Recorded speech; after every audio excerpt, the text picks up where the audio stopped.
Done sir. Okay, it's 11 now. हम लोग शुरू करते हैं। Welcome friends.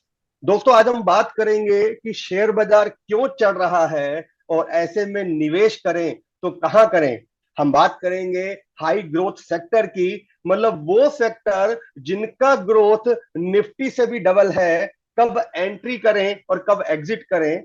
और हम बात करेंगे शेयर बाजार से इतना प्रॉफिट कमाने की कि मेरे घर में एक सेकंड सैलरी मेरे म्यूचुअल फंड से आ सके, मैं इतना प्रॉफिट कमाऊं कि शेयर बाजार से मेरा घर चल सके। दोस्तों, हम बात करेंगे मेक इन इंडिया थीम की, भारत का सपना, मेक इन इंडिया थीम। और इसके साथ हम बात करेंगे मैन्युफैक्चरिंग इक्विटी फंड की, कि कैसे मैन्युफैक्चरिंग इक्विटी फंड में निवेश करके आप मेक इन इंडिया थीम का पार्ट बन सकते हैं। और ग्रेट इंडिया स्टोरी जो चलती आ रही है और चलती जाएगी, लोगों का पैसा बना है, आगे भी बनेगा, उसका फायदा हमको मिले। सबसे पहले सेंसेक्स और निफ्टी की बात करते हैं। आज सेंसेक्स 80,000 है और निफ्टी 24,000 है। 81,000 हो गया। वैसे तो लोगों को लगता है कि बाजार तो बहुत ऊपर आ गया, अब तो बाजार का पीक है, अब निवेश करना तो कैसे करें।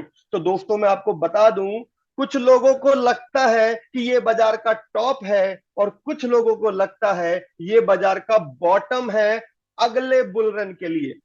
यदि आप ध्यान से देखें तो सेंसेक्स और निफ्टी पिछले 5 साल में दुगने हुए, 15% की ग्रोथ आई। और ये पहली बार नहीं है जब शेयर बाजार 5 साल में दुगना हुआ। यदि आप ध्यान से देखें तो शेयर बाजार हर 5 साल में दुगना हुआ है, हर 10 साल में 4 गुना हुआ है। जिस सेंसेक्स को आज हम 80,000 पे देख रहे हैं, इस सेंसेक्स की शुरुआत 1979 में 100 रेट पॉइंट से हुई थी।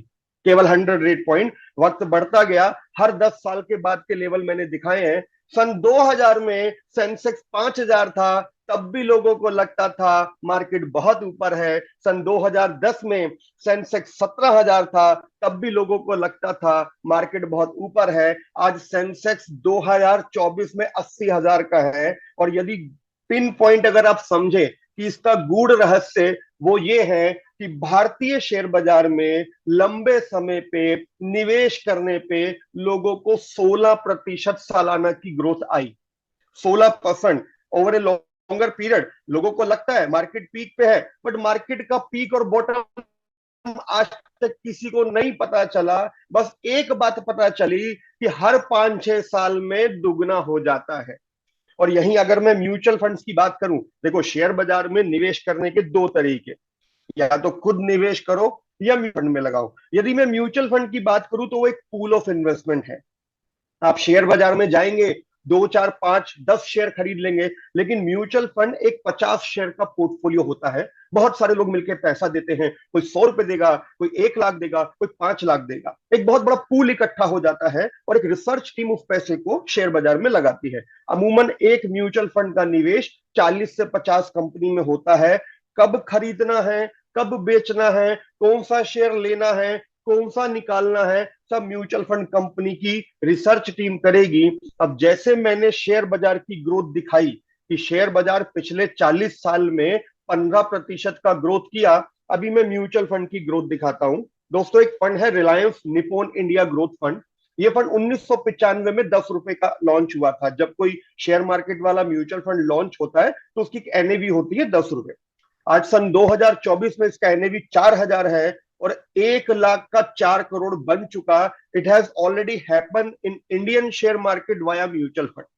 अभी किसी ने शेयर बाजार से क्या कमाया मालूम नहीं, लेकिन ये 40 से 50 कंपनी का पोर्टफोलियो पिछले 30 साल से चला रहे हैं और सालाना ग्रोथ निकाल रहे हैं 22%। शेयर बाजार का ग्रोथ 16 दिखा था, इसका ग्रोथ 22%। 1 लाख का 4 करोड़ बना। और केवल यही नहीं, जितने भी म्यूचुअल फंड आज से 20 साल पहले आए थे, म्यूचुअल फंड बहुत पुराना इंडिया में है, 30 साल से चल रहा है सर, सभी म्यूचुअल फंड का रिटर्न 15 से 20% की रेंज में रहा। या मोटा मोटा यूं आपकी इनकी एनएवी देख लीजिए, आप लोग गूगल पे जाके चेक कर सकते हैं। All those fund NAV is now 2,000 to 3,000। मतलब मोटा मोटी 1 लाख का 2.5 करोड़ इन सभी म्यूचुअल फंड में बना है, जो 20 से 25 साल पहले लॉन्च हुए थे। अभी आप बोलेंगे साहब 20-25 साल कौन इंतजार करता है, अपने को तो 10 से 15 साल का प्रोडक्ट बताओ। तो यदि मैं 15 साल की हिस्ट्री लूं, वो सभी म्यूचुअल फंड जो 15 साल पहले 10 रुपए के आए थे, आज उन सबकी एनएवी 150 के लगभग है। यानी 15 साल में पैसा 15 गुना हुआ, और ये ऑलमोस्ट सभी म्यूचुअल फंड में हुआ। और यदि आप और शॉर्टर पीरियड देखें, तो मैं पिछले 5 साल की बात करता हूं। पिछले 5 साल में सेंसेक्स और निफ्टी डबल हुए, 15% की ग्रोथ आई, और म्यूचुअल फंड में एवरेज ग्रोथ आई 20% की, और पैसा दुगने से ज्यादा म्यूचुअल फंड ने बना के दिया। और अगर मैं मंथली सेविंग की बात करूं, क्योंकि आप लोग बोलेंगे साहब अपने पास तो पैसा है नहीं, हम तो नौकरी करते हैं, हम तो 2,000 महीना 5,000 महीना लगाएंगे, अब एसआईपी में क्या बना? तो दोस्तों, एसआईपी की ग्रोथ आपके सामने है।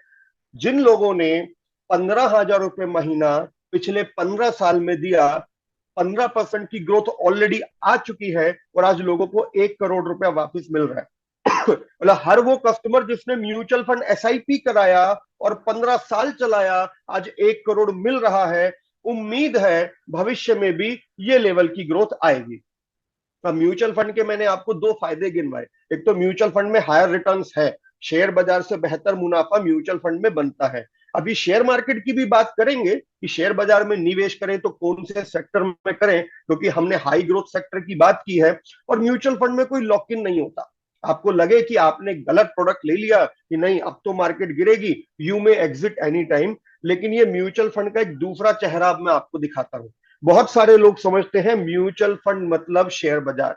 म्यूचुअल फंड मतलब शेयर बाजार, शेयर बाजार चढ़ेगा तो म्यूचुअल फंड चढ़ेगा, शेयर बाजार गिरेगा तो म्यूचुअल फंड गिरेगा। ऐसा जरूरी नहीं है। कुछ ऐसे म्यूचुअल फंड भी होते हैं जो शेयर बाजार में निवेश नहीं करते, इनका शेयर बाजार से लेना देना नहीं है। जैसे एसबीआई गोल्ड फंड, ये अपना पूरा पैसा प्योर गोल्ड में लगाता है। जैसे एलआईसी बैंकिंग पीएसयू फंड, इनका पूरा पैसा बॉन्ड में लगता है। और ये दोनों ही म्यूचुअल फंड में कोई लॉक इन नहीं है। देखो, जब कोई शेयर बाजार में आता है तो हम बोलते हैं 5-7 साल के लिए निवेश कीजिए, लेकिन अपनी लाइफ में शॉर्ट टर्म नीड बहुत होती है। 2 से 3 साल के बाद बच्चे का स्कूल एडमिशन है या कॉलेज एडमिशन है, या आपके घर में कोई शादी होनी है, आपको उस वक्त बहुत सारा सोने की जरूरत पड़ेगी। तो आपकी लाइफ की जो शॉर्ट टर्म नीड है ना, हर 2 से 3 साल में हर परिवार में एक शॉर्ट टर्म नीड होती है कि 4 साल के बाद गाड़ी बदलनी है। या मान लीजिए आप बिजनेसमैन हैं, हर साल दिवाली पे 4 से 5 लाख का खर्चा होता है। तो आपकी जो छोटी छोटी नीड है, जो 12 महीने के बाद आएंगी, जो 24 महीने के बाद आएंगी, घर में न्यूबॉर्न बेबी है, 4 साल के बाद डीपीएस द्वारका या बाल भारती पीतमपुरा में जाएंगे तो शायद 10 से 15 लाख रुपए की जरूरत पड़ेगी। बच्चा आपका 12 साल का है, 5 साल के बाद अब इसको पीएमटी की तैयारी कराएंगे। इस तरह की शॉर्ट टर्म नीड के लिए आप डेट फंड और गोल्ड फंड में निवेश कर सकते हैं, जो मैंने आपको दिखाए इस तरह के प्रोडक्ट होते हैं। कोई लॉक इन नहीं, कोई शेयर बाजार का रिस्क नहीं। हाँ, mutual fund investment are subject to market risk है, क्योंकि बॉन्ड मार्केट में पैसा लगेगा। अभी वापस से आते हैं शेयर बाजार पे। शेयर बाजार में पैसा बन रहा है, सबको दिख रहा है, बाजार लाइफ टाइम हाई पे है, सबको पता है। अब ऐसे में मैं कौन सा शेयर खरीदूं, कौन से सेक्टर में निवेश करूं, या कौन सा म्यूचुअल फंड खरीदूं, अब हम उस बात की बारीकी को समझेंगे।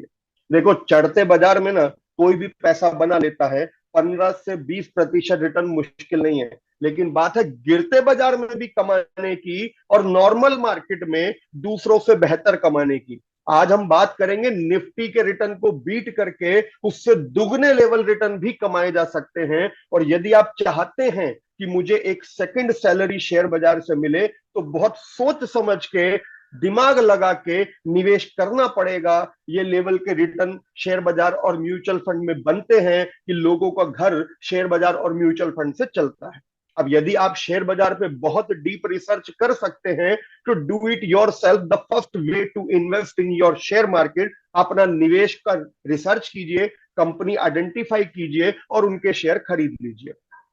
5, 7, 10 कंपनी, जितना आप रिसर्च कर सकें। पर प्रॉब्लम यह है कि आपके पास इतना कैपिटल नहीं होगा कि आप अच्छी कंपनी के 10 शेयर खरीद पाए, क्योंकि एमआरएफ जैसी कंपनी का शेयर 1.5 लाख रुपए का है।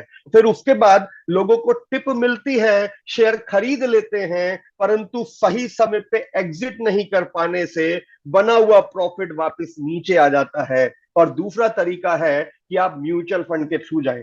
और म्यूचुअल फंड में भी यदि आप नॉर्मल म्यूचुअल फंड लेते हैं, कोई भी फ्लेक्सी कैप, मल्टी कैप, जो टॉप परफॉर्मिंग फंड है, तो आप 15 से 20% का रिटर्न बना लेंगे। मैं खुद 25% से ज्यादा का रिटर्न बनाता हूं। लेकिन यदि आप चाहते हैं कि मुझे और बेहतर रिटर्न मिले, I may go up to 30-35% kind of return, एक साल में 100% रिटर्न भी कुछ म्यूचुअल फंड ने बनाया है, तो फिर आपको प्रोफेशनल अप्रोच चाहिए, तो फिर आपको प्रोफेशनल एडवाइजर चाहिए। अब मैं आपके सामने कुछ म्यूचुअल फंड रख रहा हूं। एक नॉर्मल मल्टी कैप या फ्लेक्सी कैप फंड होता है, जो large cap, mid cap, small cap में पैसा बांट के डालता है।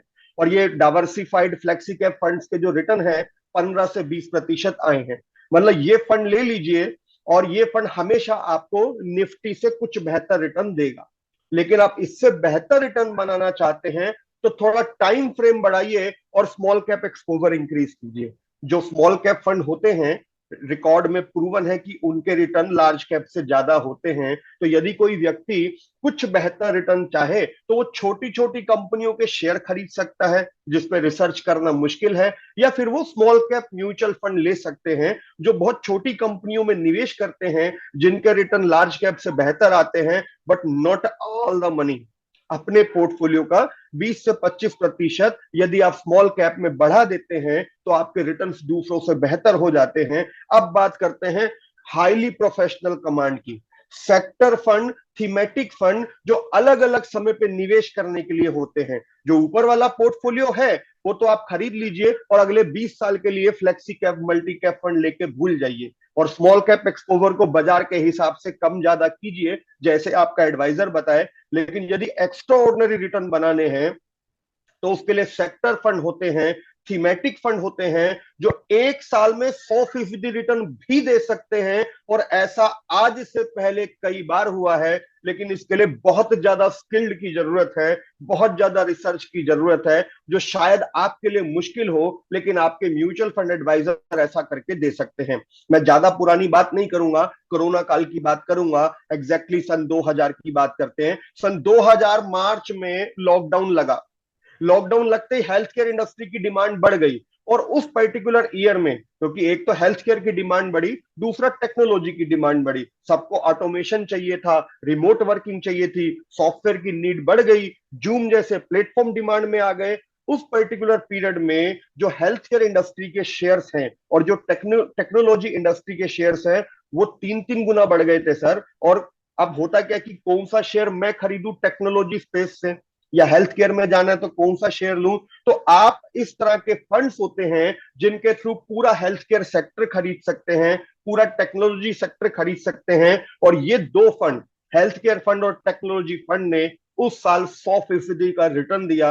यानी एक ही साल में लोगों का पैसा दुगना हो गया। पर क्वेश्चन यही है कि ये सलाह देगा कौन कि कब कौन से सेक्टर में जाए, क्योंकि उसी दौरान जो रिटेल सेक्टर था, जो प्रोडक्शन यूनिट्स थी, वो सब बंद हो गए और उनके रिटर्न्स नहीं है। मैं सेक्टर फंड को थोड़ा डिफाइन कर दूं। दोस्तों, यूं समझ लीजिए कि यदि आपको लगता है मेडिकल लाइन में दम है, डॉक्टर लोग बहुत पैसा कमाते हैं, हॉस्पिटल का बहुत कमाई है, तो आप मुझे केवल 5,000 दे दीजिए, मैं आज अभी इसी वक्त आपका हॉस्पिटल खोल दूंगा। जरूरी नहीं कि हॉस्पिटल बनाया जाए, बना बनाया हॉस्पिटल भी खरीदा जा सकता है, हॉस्पिटल के शेयर्स भी खरीदे जा सकते हैं। ये एक Reliance Nippon India pharma fund है। ये एक ऐसा फंड है, जैसा मैंने कहा कि सेक्टर स्पेसिफिक फंड, सिर्फ एक पर्टिकुलर सेक्टर को फोकस करता है। और इसका पोर्टफोलियो आपके सामने स्क्रीन पे है। यदि कोई व्यक्ति इस म्यूचुअल फंड में 5,000 रुपए का निवेश कर दे, तो उसका पैसा इन जगह पे बटेगा। यदि आप ध्यान से देखें तो Apollo hospital, Narayana hospital, Fortis hospital, Thyrocare, path lab, Divi's lab, Cipla, doctor Reddy, Aurobindo pharma, Ajanta pharma, मतलब आपके पैसे से हॉस्पिटल के शेयर खरीदे गए, पैथोलॉजिकल लैब के शेयर खरीदे गए, दवाई बनाने वाली कंपनियां खरीदी गई। अब अगर मेडिकल लाइन ग्रो करेगी, तो इन सभी कंपनियों के शेयर ग्रो करेंगे और आपका पैसा भी ग्रो करेगा। और इस फंड का रिटर्न सन 2000 के पीरियड में 100% से ज्यादा था। और वैसे ओवरऑल देखें तो ये 2004 में ये फंड आया था 10 रुपए का, आज इसकी कीमत 428 रुपए है। तो वैसे भी 20 साल में 1 लाख का 40 लाख तो इसने ऐसे ही कर दिया। और अगर मैं टेक्नोलॉजी की बात करूं, मतलब आप चाहते आपका बेटा बीटेक कंप्यूटर साइंस करे या आपका बेटा एमबीबीएस डॉक्टर करे और उसके लिए आप 1 करोड़ खर्च कर देते हैं। मैं बोलता हूं 1 करोड़ खर्च मत करो, 1 करोड़ का ये म्यूचुअल फंड खरीद के दे दो, वो डॉक्टर से ज्यादा आमदनी ये वाला म्यूचुअल फंड साल का डिविडेंड दे देगा। तो इसको म्यूचुअल फंड को केवल इन्वेस्टमेंट मत समझिए, म्यूचुअल फंड एक बिजनेस भी है। यानी जिसने ये फार्मा फंड लिया उसने प्रैक्टिकली अपनी हेल्थ केयर इंडस्ट्री खोल ली। या जिसको लगता है कि कंप्यूटर साइंस वाले बहुत कमाते हैं, टेक्नोलॉजी में बहुत पैसा है, तो आप टेक्नोलॉजी वाला फंड ले लीजिए, टेक्नोलॉजी की डिमांड आएगी तो वो फंड में रिटर्न आएंगे। अब मैं बात कर रहा हूं कोरोना काल खत्म होने के बाद की। कोरोना काल खत्म हुआ और जो पिछले 2 साल में जो रुके हुए इंफ्रास्ट्रक्चर प्रोजेक्ट थे, एक्सपेंशन थे, कंस्ट्रक्शन थे, वो वापस से चालू हो गए जो बंद पड़े थे। और इंफ्रास्ट्रक्चर सेक्टर की जो कंपनियां हैं उनके शेयर बहुत तेजी से चढ़े। लेकिन लोग कंफ्यूज होते हैं कि मैं कौन सा इंफ्रास्ट्रक्चर का शेयर लूं, तो उसका सॉल्यूशन है इंफ्रास्ट्रक्चर फंड। यदि आपको इंफ्रास्ट्रक्चर फंड लेते हैं तो उसका निवेश इन्हीं कंपनियों में होता है, railway, road construction, bridge construction, construction equipment, है ना, इलेक्ट्रिकल वाली कंपनियां। और इन फंड्स के रिटर्न 35 से 40% रहे हैं। अब मैं इसको मैथमेटिक्स टर्म में बता दूं, 40% सालाना ग्रोथ का मतलब होता है 3 साल में पैसे का 3 गुना होना। एक फंड है DSP India tiger fund. DSP India tiger fund एक इंफ्रास्ट्रक्चर स्पेसिफिक फंड है। पोर्टफोलियो आपके सामने स्क्रीन पे है। जुलाई 2021 में 130 रुपए का था, आज 330 रुपए का है। और बचपन में हम सब ने 13 का पहाड़ा याद किया है, 13 3 39, 13 3 39 आपके सामने स्क्रीन पर है। पोर्टफोलियो आप देख सकते हैं। यदि कोई किसी को लगता है कि कंस्ट्रक्शन के बिजनेस में तो बहुत कमाई है, रेलवे बहुत कमाता है, मेट्रो में कमाई है, चलो हम भी सिविल कॉन्ट्रैक्टर बनते हैं, सरकारी ठेके लेते हैं, तो दोस्तों इस फंड में 10,000 का निवेश कर दीजिए। आपका पैसा इंडिया की बड़ी बड़ी construction company, road construction, railway, bridge construction, construction equipment जैसी कंपनियों में लगेगा। स्क्रीन पे शेयर्स के नाम लिखे हुए हैं, थोड़ा ब्लर है, लेकिन आप अपने एडवाइजर से कहेंगे तो ये पोर्टफोलियो की कॉपी मैं आपको मुहैया करा दूंगा। अब मैंने 5 साल पहले से शुरुआत की, फिर 3 साल पुराना गया, अभी मैं पिछले 1 साल की बात कर रहा हूं। मैंने कहा था हाई ग्रोथ सेक्टर जो निफ्टी से दुगना रिटर्न दे, जो 1 साल में पैसा दुगना कर दे। दोस्तों डिफेंस नाम का एक कॉन्सेप्ट है जिसमें गवर्नमेंट का बड़ा नीट एंड क्लीन फोकस है कि सब कुछ हम बाहर से खरीदते थे अब देश में बनाएंगे। और पिछले 1 साल में डिफेंस कंपनियों की ग्रोथ बहुत जबरदस्त रही। और एक फंड है एचडीएफसी डिफेंस फंड जो जून 2023 में लॉन्च हुआ था। इस फंड ने पिछले 1 साल में लोगों का पैसा दुगने से ज्यादा कर दिया। आज इसकी एनएवी करीब 25 रुपए के लगभग है, 100% का रिटर्न। अब क्वेश्चन ये आता है कि हमें पता कैसे चलेगा कब कौन से सेक्टर में जाना है। ये अलग अलग पीरियड की सेक्टर की ग्रोथ है। जैसे सन 2000 में फार्मा का बूम था, फिर टेक्नोलॉजी का बूम हुआ, फिर कैपिटल गुड जिसे इंफ्रास्ट्रक्चर से डिफाइन किया, फिर फाइनेंशियल। और आगे कौन सा सेक्टर चढ़ेगा ये जज करना थोड़ा मुश्किल है। वर्षों की वर्षों का रिसर्च लगता है, बहुत डीप स्टडी करनी पड़ती है, तब लोग आइडेंटिफाई कर पाते हैं। दोस्तों आगे बढ़ने से पहले मैं एक डिस्क्लेमर दे दूं, हम लोग शेयर बाजार और म्यूचुअल फंड की बात कर रहे हैं। तो शेयर बाजार और म्यूचुअल फंड में जो निवेश होता है वो बाजार के जोखिमों के अधीन होता है। इसलिए निवेश के दस्तावेज को कृपया ध्यान से पढ़ें और कोई भी निवेश करने से पहले अपने निवेश सलाहकार से जरूर पूछें। We are not endorsing any product और एनी सर्विस और एनी गुड। मैं कुछ बेच नहीं रहा, ये प्रेजेंटेशन सिर्फ कस्टमर्स के लिए अवेयरनेस के लिए अरेंज की गई है और हमारा कोई प्रोडक्ट बेचने का कॉन्सेप्ट नहीं है। हम केवल दिखाना चाहते हैं कि भारतीय अर्थव्यवस्था या भारतीय शेयर बाजार में पैसा कैसे बनता है। और प्रॉब्लम यह है कि एक आम निवेशक एंट्री तो कर लेता है, एग्जिट नहीं कर पाता। और यदि आप नॉर्मल शेयर्स और नॉर्मल म्यूचुअल फंड ले रहे हैं तो कोई बात नहीं, गिरेगा तो फिर चढ़ जाएगा। लेकिन सेक्टर स्पेसिफिक कॉल जो 100% रिटर्न देती है वो -50% भी होता है जब शेयर बाजार गिरता है। इसलिए टाइमली एंट्री और एग्जिट जरूरी है, जो एक आम निवेशक अक्सर गलती कर देता है। ये देखो, ये शेयर बाजार की ग्रोथ दिखाई है मैंने चार्ट में कि बाजार कहां से शुरू हुआ और कैसे जिगजैग नीचे ऊपर नीचे ऊपर नीचे ऊपर आया। लंबे समय में ऐसा दिख रहा है, लेकिन कई बार बीच में डिप आए और इसी डिप से आम निवेशक डर जाता है। और देखो ये शेयर बाजार की अलग अलग पीरियड की गिरावटें हैं। 1988 में गिरा, 1993 में गिरा, 2003, 2009, 2020 कोरोना पीरियड, और लेकिन यदि आप दाईं तरफ देखेंगे तो जब जब शेयर बाजार जितना जितना गिरा उसके अगले 2 साल में उससे ज्यादा चढ़ा। प्रॉब्लम कहां आई कि जब शेयर बाजार में रैली वापस आई तो इंडस्ट्री बदल गई, इकोनॉमी बदल गई और सेक्टर बदल गए। जरूरी नहीं कि पिछली रैली में जो सेक्टर चढ़े थे इस रैली में भी वही सेक्टर चढ़े, और ऐसा अक्सर होता है। जो आज के टॉप परफॉर्मिंग सेक्टर्स हैं वो 3 साल के बाद कभी कभी बॉटम में आ जाते हैं। जैसे आईटी और फार्मा की बात करूं, कोरोना टाइम में जो चढ़े थे ना, आज भी उसी लेवल पे हैं। तो 3 साल में अगर रिटर्न नहीं दिया उसको भी नेगेटिव ही बोला जाता है। अब हम बात करेंगे मेक इन इंडिया की और ऐसे थीमेटिक फंड की जो अगले 5 से 10 साल में एक्स्ट्रा ऑर्डिनरी ग्रो करने वाला है। ये एक ऐसी थीम है जिसपे आप आंख बंद करके भरोसा कर सकते हैं, और इस थीम ने पिछले 5 साल में मल्टी बैगर रिटर्न क्रिएट किए हैं। हम बात कर रहे हैं इंडियन मैन्युफैक्चरिंग सेक्टर की। अच्छा, इंडिया के मैन्युफैक्चरिंग सेक्टर को दो हिस्सों में बांटा जा सकता है। पहला मैन्युफैक्चरिंग फेस या सेक्टर तो वो है जो इंडिया में 20 साल से है। Automobile industry, pharma industry, textile industry, ये प्रोडक्ट हम बना के पहले से एक्सपोर्ट कर रहे हैं। और ऑटोमोबाइल तो दिल्ली के पास में आप गुड़गांव चले जाइए, हीरो होंडा और मारुति के प्लांट आपको दिख जाएंगे। पुराना गुड़गांव पूरा का पूरा ऑटोमोबाइल कंपनी के एम्प्लॉय और उन्हीं सेक्टर से भरा हुआ है। लेकिन जो नया मैन्युफैक्चरिंग सेक्टर है, जो नई थीम है, वो थोड़ी सी अलग है। वो है सेमीकंडक्टर, जिसकी शॉर्टेज हम सब ने लॉकडाउन में देखी। आज कोई गाड़ी बनती है ना तो बिना सेमीकंडक्टर के नहीं बनती, और 2-2 साल की वेटिंग थी। The new manufacturing theme is electronics manufacturing. पहले एप्पल और एमआई के फोन हम इंपोर्ट करते थे, आज भारत में बना के एक्सपोर्ट करते हैं। ऑटोमोबाइल इंडस्ट्री की ही बात करें तो new theme is electric vehicle, new theme is defence, और डिफेंस इक्विपमेंट के कंपनियों के शेयर तो पिछले 1 साल में दुगने हो गए। तो दोस्तों, I am talking about the make in India theme. वो कंपनियां जो प्रोडक्शन यूनिट है, जो मैन्युफैक्चरिंग यूनिट है, ऑटोमोबाइल या उनके पार्ट बनाते हैं, कपड़ा बनाते हैं, फार्मास्यूटिकल दवाइयां बनाते हैं, electronic equipment, TV, fridge, washing machine, mobile बनाते हैं, डिफेंस इक्विपमेंट बनाते हैं, उनकी अगर मैं बात करूं तो जैसे सेंसेक्स और निफ्टी को देख के पता चलता है कि शेयर बाजार की ग्रोथ क्या है, इसी तरह से गवर्नमेंट ने उनके कुछ इंडेक्स बनाए हैं, IT index, banking index, pharma index, जिन्हें देख के पता चलता है कि फार्मा की ग्रोथ हुई कि नहीं हुई, बैंकिंग चढ़ रहा है कि नहीं चढ़ रहा।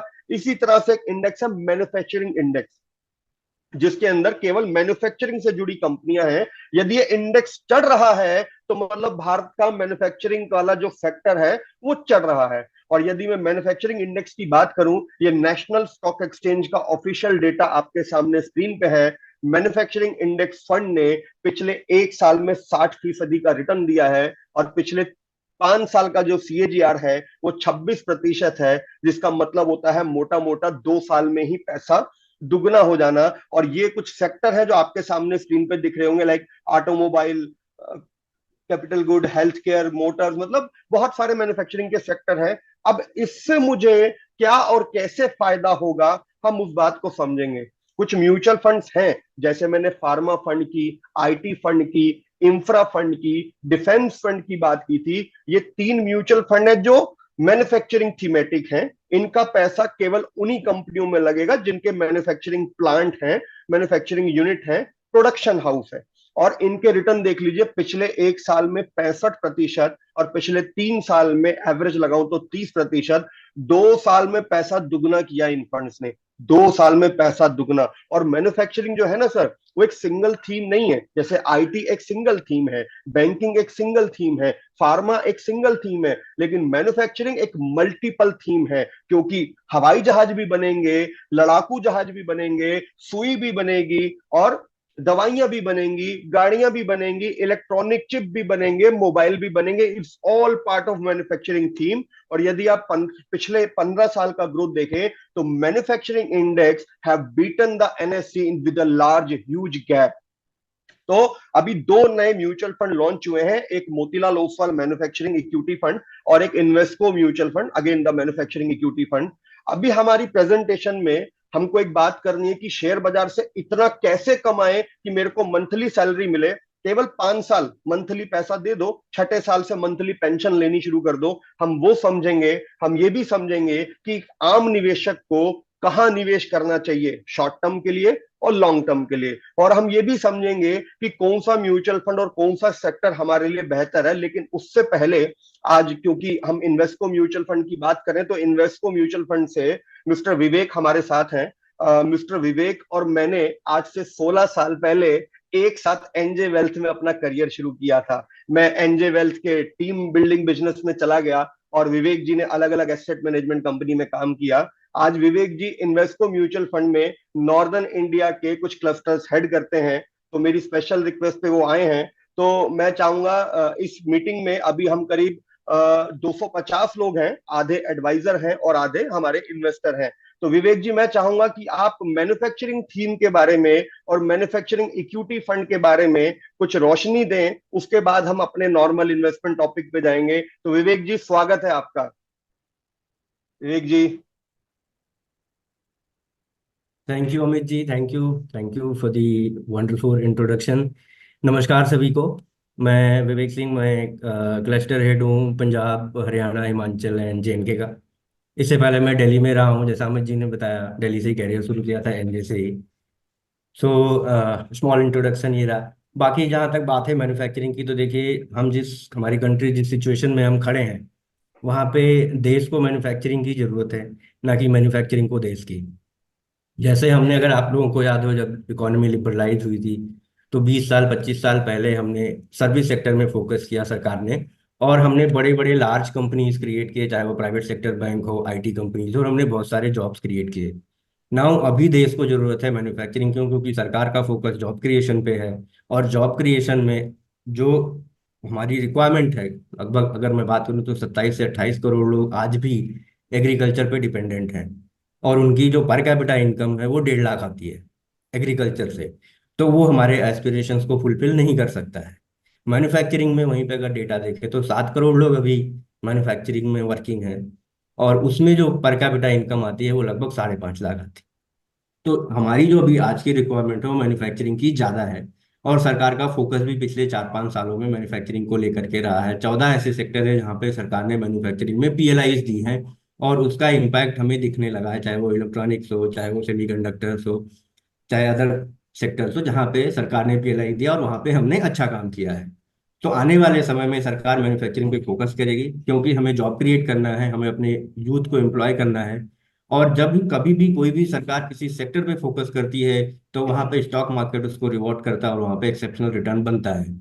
आपने चाहे वो डिफेंस देखा हो, चाहे आपने फार्मा देखा हो, चाहे ऑटो देखा हो, चाहे फाइनेंशियल सर्विसेज सेक्टर देखा हो, चाहे बैंक देखा हो, इन्होंने एक्सेप्शनल वेल्थ क्रिएट किया है पिछले 15 20 सालों में।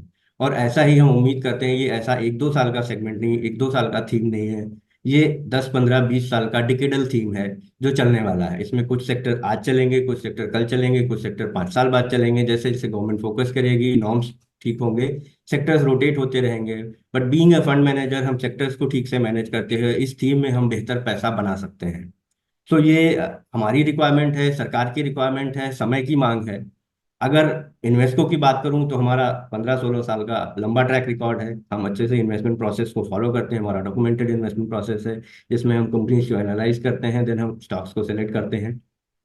तो हम consistency and long term return के लिए माने जाते हैं। हमारा ट्रैक रिकॉर्ड रहा है एनजे के सिस्टम में। हमारा 1 2 फंड है जो पिछले 8 9 सालों से कंस्टेंट टिका हुआ है और रिटर्न दे रहा है, इन्वेस्टको इंडिया कॉन्ट्रा फंड। तो similar kind of process consistency हम इसमें भी लेके आने वाले हैं, और हम कोशिश करेंगे कि आपको कंसिस्टेंट एंड बेहतर रिटर्न मैन्युफैक्चरिंग में दे पाए। बाकी अगर किसी का कोई सवाल है इन्वेस्टको को लेकर के या स्टॉक मार्केट को लेकर के, तो पूछ सकते हैं। विवेक जी हम एक काम करते हैं कि ये जो थोड़ा सा 4 5 स्लाइड मेरा रह गया उसे पूरा कर लेते हैं, उसके बाद आप और मैं मिलके क्वेश्चन आंसर लेंगे। शेयर बाजार को आप संभालना, मनी मैनेजमेंट को मैं संभालूंगा। तो ठीक है दोस्तों अमित मैं जी। एक बार फिर से अपनी स्क्रीन शेयर कर रहा हूं ताकि हम आगे के कंटेंट को ले सकें। प्रभात जी स्क्रीन विजिबल है? यस, शो करिए सर। तो दोस्तों जैसे मैंने कहा कि यदि आप निफ्टी से ज्यादा रिटर्न चाहते हैं तो सही समय पे सही सेक्टर में एंट्री करना जरूरी है। और विद इन मैन्युफैक्चरिंग की बात करूं तो कब डिफेंस मैन्युफैक्चरिंग चढ़ेगा, कब फार्मा मैन्युफैक्चरिंग चढ़ेगा, कब बैंकिंग चढ़ेगा, ये आपकी समझ से बाहर है। लेकिन इन्वेस्को म्यूचुअल फंड जैसी कंपनी या कोई भी म्यूचुअल फंड, उनकी रिसर्च टीम बाजार की नब्ज को समझती है। तो कब उन्हें आईटी, कब उन्हें ऑटोमोबाइल में जाना है, कब इलेक्ट्रॉनिक्स में जाना है, कब फार्मा में जाना है, कब डिफेंस में जाना है, या सब में एक साथ जाना है, तो वो रिसर्च टीम बेहतर रिसर्च करके आपके पोर्टफोलियो को अपने आप चयन करती है। और मेरा ये मानना है कि जिस तरह से मेक इन इंडिया कॉन्सेप्ट चल रहा है, गवर्नमेंट फॉरेन प्लेयर्स को इनवाइट कर रही है, मैन्युफैक्चरिंग के ऊपर पीएलआई स्कीम दी जा रही है, अभी क्रेडिट गारंटी स्कीम एक्सपेंड कर दी, एसएमई को नए ग्रांट दिए जा रहे हैं, manufacturing is going to deliver the excellent return. मैं उम्मीद कर सकता हूं कि निफ्टी से कम 5-6% आराम से ज्यादा रिटर्न बनेगा। मतलब मुझे तो 25% साल का दिख रहा है, पर मैं ये प्रोजेक्शन आपको नहीं दे सकता, क्योंकि शेयर बाजार का लॉन्ग टर्म ग्रोथ 15% है और म्यूचुअल फंड का 20% है, तो मैं 15% की ही प्रोजेक्शन ले रहा हूं। दोस्तों, यदि 15% का ग्रोथ अगले 6 साल में आ गया, तो अगले 6 साल में सेंसेक्स 2 लाख होगा, निफ्टी 60,000 होगा। इसकी मैं प्रिंटेड गारंटी नहीं दे सकता, ये गारंटेड नहीं है, कुछ अजम्पशंस के ऊपर ये कैलकुलेशन है, और वो कैलकुलेशन है 15% कंपाउंडिंग रिटर्न, जो पिछले 40 साल से शेयर बाजार में आ रहा है। और 15% की ग्रोथ कम नहीं होती सर, 15% का मतलब होता है 5 साल में पैसा दुगना, 10 साल में 4 गुना, 15 साल में 8 गुना, 20 साल में 16 गुना। और अब मैं मंथली पेंशन की बात कर रहा हूं। दोस्तों, यदि 15% की ग्रोथ आपकी इन्वेस्टमेंट पे आए, मंथली इन्वेस्टमेंट की बात कर रहा हूं, तो आपका पहले साल का जो निवेश है वो 5वें साल में दुगना हो जाता है। आप 5 साल तक निवेश कीजिए और जितने रुपए महीना आपने निवेश किया, छठे साल से उतने रुपए महीने का मंथली पेंशन ले सकते हैं, यदि ग्रोथ रेट 15% रहे। अब इसमें क्वेश्चन मार्क है कि भाई 15% नहीं आया तो मैं रेट 12% कर देता हूं। यदि आपकी इन्वेस्टमेंट पे 12% का ग्रोथ आए, तो 6 साल तक आप जो भी एक रकम देंगे, 10,000 महीना, 20,000 महीना, छठे साल के बाद से आप उतने रुपए महीना विड्रॉवल ले सकते हैं। यदि और कंजर्वेटिव होना है तो 10 साल एक सफिशिएंट पीरियड है। आप 10 साल तक अपना म्यूचुअल फंड एसआईपी चलाइए, माने इस उम्र में 25-26 की उम्र में आप निवेश कीजिए, 45 की उम्र में जब बच्चों की पढ़ाई के खर्चे बढ़ जाएंगे तब आप विड्रॉवल ले सकते हैं। या 45 की उम्र में यदि आप खड़े हैं तो अगले 10-15 साल निवेश कर दीजिए, रिटायरमेंट के बाद आप मंथली पेंशन ले सकते हैं। यदि 10% की ग्रोथ है तो 7 साल के बाद आप मंथली अमाउंट ले सकते हैं, उतना जितना आप दे रहे हैं। और यदि ग्रोथ रेट 6% हो तो 6% पे 12 साल तक पैसा दीजिए, 13वें साल से लेना शुरू कर दीजिए। और जो सबसे नीचे 6% वाला मैं बता रहा हूं, उसमें प्रिंटेड गारंटी है, भारत सरकार की गारंटी लगी मिलेगी, क्योंकि 6% पे बहुत सारी इंश्योरेंस कंपनियां आज इस तरह के गारंटेड प्रोडक्ट दे रही हैं कि आप 12 साल पैसा दीजिए और 13वें साल से ले लीजिए। और मैं क्या बोलता हूं, आधा पैसा आप 15% वाले में डालो, आधा पैसा आप 6% वाले में डालो। 5 साल के बाद दोनों का प्रीमियम देना बंद कर दो, 6% वाले का भी, 15% वाले का भी। जो 15% वाले से आना शुरू होगा उससे 6% वाले का प्रीमियम भर दो। अब मोटा मोटी 12 साल आपकी दोनों इन्वेस्टमेंट चल गई, 12 साल के बाद आपको एक्स्ट्रा ऑर्डिनरी पेंशन आएगी, विद प्रिंटेड गारंटी आएगी। और यदि कोई ये बोले कि साहब मैं 10,000 रुपए महीना दे रहा हूं और आप मेरे को 10 साल के बाद 10,000 रुपए महीना ही दोगे, इसमें मेरा क्या बनेगा, तो दोस्तों इसको 15 साल कर देते हैं। आप 15,000 रुपए महीना दीजिए, 15 साल तक दीजिए, 15% का ग्रोथ में मान के चल रहा हूं, 1 करोड़ की वैल्यूएशन बनती है। और आज जिसके पास 1 करोड़ है ना सर, वो लाख रुपए महीने की पेंशन ले सकता है। आज अगर किसी के पास 1 करोड़ है तो 1 लाख रुपए महीने की पेंशन ले सकता है। तो आप भी यदि 15 से 20,000 रुपए महीना अगले 15 से 20 साल तक देते हैं, आपकी ये कमाने की उम्र है, कमा करके निवेश कीजिए। और इसको इन्वेस्टमेंट मत समझिए, इसको बिजनेस समझिए। Actually you are investing your money into business. और आपके एडवाइजर के थ्रू आप अच्छे सेक्टर सेलेक्ट कीजिए कि कब बैंकिंग में जाना है, कब फार्मा में जाना है, कब डिफेंस में जाना है, या फिर मैन्युफैक्चरिंग में आ जाइए, क्योंकि मैन्युफैक्चरिंग मुझे लगता है एक्स्ट्रा ऑर्डिनरी ग्रो करेगा अगले 15 सालों में, जैसा विवेक जी ने भी बताया। तो इन्वेस्को म्यूचुअल फंड का ऑफर अभी ओपन है और ये म्यूचुअल फंड 7 तारीख तक अवेलेबल है। शायद 8 अगस्त लास्ट डेट है, पर आप 7 तारीख ही मान के चलिए, क्योंकि आखिरी दिन कभी कभी बैंक के सर्वर से लोचा होता है तो ट्रांजेक्शन रिजेक्ट हो जाती हैं। अब रही बात निवेश की, एक मनी मैनेजमेंट वाले प्रिंसिपल की, तो दोस्तों आपकी मेरी बात कर रहा हूं, मेरी और विवेक जी की दोनों की उम्र 42 के लगभग है। और आज से 30 साल पहले मेरे परिवार का खर्चा, मेरे पिताजी बताते हैं, 3,000 रुपए महीने में मेरे परिवार का खर्चा चलता था। उस वक्त एक एक किलो दूध 10 रुपए का आता था और 1 तोला सोना भी 3,000 का था। आज सन 2022 यानी पिछले साल की बात करूं तो आज मेरे घर का खर्चा, मेरी बीवी 50,000 में किचन चलाती है। 1 तोला सोना तब 50,000 का था, अभी आज की डेट में 60,000 का 1 तोला सोना है। और 60,000 का ही एक आम आदमी का दिल्ली एनसीआर का खर्चा है, मिडिल क्लास आदमी, मिडिल क्लास में भी नीचे की तरफ से। दोस्तों अगर यही रहा ना, तो मेरे जैसा व्यक्ति, मतलब जिसकी आमदनी 1.5 से 2 लाख है और 50,000 में घर चलाता है, मुझे 4 लाख रुपए महीने का पेंशन चाहिए होगा। और 4 लाख रुपए महीने का पेंशन लेने के लिए मेरे को 8 करोड़ रुपए का एफडी चाहिए होगा। तो यदि आपके पास ये लेवल की इन्वेस्टमेंट नहीं है तो अपने एडवाइजर से संपर्क कीजिए और म्यूचुअल फंड एसआईपी के थ्रू निवेश कीजिए, क्योंकि ये इन्फ्लेशन के फॉर्मूले हैं और इन्फ्लेशन से बेहतर रिटर्न आपको केवल म्यूचुअल फंड एसआईपी में ही मिल सकता है। और यदि आपके घर में छोटे बच्चे हैं, जैसे मेरे घर में हैं, दोस्तों 2007 में यदि आप ध्यान से देखें तो 2.5-3 लाख रुपए में पढ़ाई हो जाती थी। आज 10 लाख में भी अच्छी पढ़ाई नहीं हो सकती। भविष्य में एक बच्चे को पढ़ाने के लिए 40 से 50 लाख चाहिए होगा। और यदि मैं शादी की बात करूं तो आज से 25 साल पहले 2-2.5 लाख में शादी हो जाती थी। छत पे हलवाई बैठ जाते थे, गली में टेंट लग जाता था, हमने खुद रसगुल्ले बांटे हैं काउंटर पे खड़े होके। आज शादी 10 लाख से नीचे नहीं होती, भविष्य में 50 लाख की होगी। तो यदि आपके घर में एक छोटा बच्चा है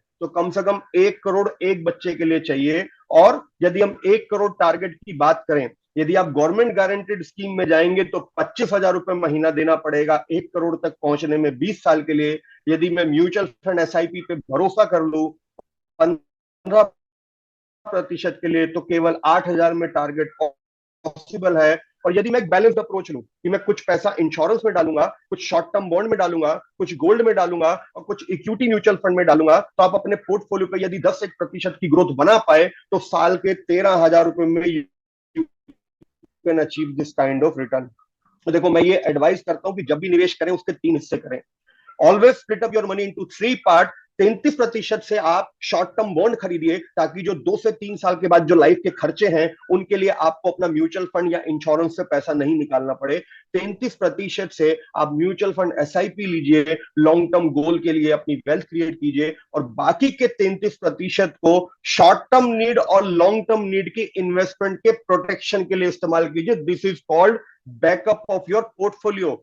मैं जिंदा रहा, 10,000 रुपए महीना दूंगा तो 1.25 करोड़ जुड़ेगा, परंतु मैं नहीं रहा 3 साल के बाद तो 1.25 करोड़ कैसे जुड़ेगा? ऐसे में आपके पोर्टफोलियो का प्रोटेक्शन काम आएगा, which is called as insurance policy.